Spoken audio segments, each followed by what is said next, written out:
baba, mama, mjomba, kaka na dada. I say, nimeita hapa kwa jambo moja. Leo asubuhi nimeweka 1000 yangu pale sebuleni juu ya meza. Lakini nashangaa sasa hivi sioni. Jamani, sitaki ugomvi na mtu. Kama kuna mtu amechukua 1000, naomba unirudishie. Ninashindwa kuelewa. Asa mjomba, hapo kisichoeleka nini? Au mpaka naongea Kichina? Haya, shong shing shang shong shing shang shang shang, nirudishieni buku yangu. Si pesa nyingi. Si pesa nyingi. Mjomba, hivi unajua buku nimeipataje? Nimekumbuka. Alafu leo kaka, wewe ndio umeshinda sebuleni siku nzima.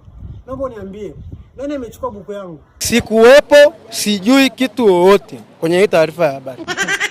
Au sio kaka? Unajizima data Alafu mama, mimi ni mwanao, nimeibiwa hela. Alafu wewe uoneshi kunisapoti wala kushtuka kwa namna yote ile.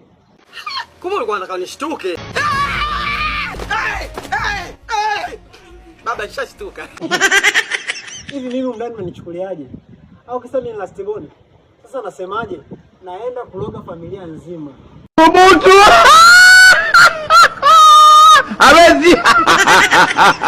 Wewe huwezi bwana. Siwezi Sawa. Tusije kulomena lakini. Alafu dada, mbona kama wewe ndo unanisaidia sana kutafuta hiyo hela? Wewe ndo umeichukua nini?